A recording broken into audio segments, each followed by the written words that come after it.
Got it. Nicholas, we only have about a minute or so left, and I wanted to ask you this while I have you. Obviously, we're seeing a lot of commotion around the fall of Silicon Valley Bank, and I know that's not necessarily your area of expertise, but I'm just curious. Do you expect to see more fallout, or should we expect to see more fallout, whether it's in innovation or jobs or banking or any other fallout from what we're seeing with Silicon Valley Bank? So great question. I've definitely been directly affected. I'm involved in a few work from home startups, and that they were hit.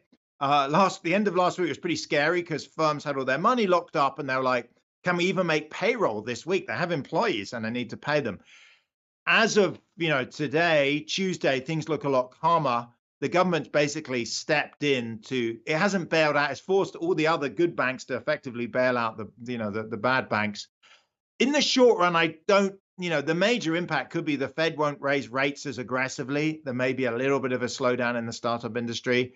I think the longer run impacts could be greater, actually, which is banks are going to be forced, and I think appropriately, to hold more reserves, be more cautious, will put up the cost of banking.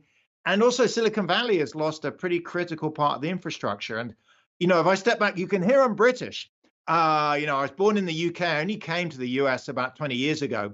When I look at the UK and Europe, they have much lower growth rates than the US. Americans, it's hard to appreciate, are much wealthier than Europeans, 20, 30%. And the big thing, I think, driving a lot of American wealth is tech. Americans, through our pensions, through employment, through tax, have done really well out of technology. And in the short run, we could, probably kill most startups and not suffer that much. But 5, 10 years, 20 years from now, America per se would be a lot poorer. It would have more like European growth rates. So the other thing is, I think it's for all Americans, it's important not to kill the tech. It's like, killing the golden goose. We'll regret it 5, 10 years from now. And Silicon Valley Bank was an important part of that infrastructure.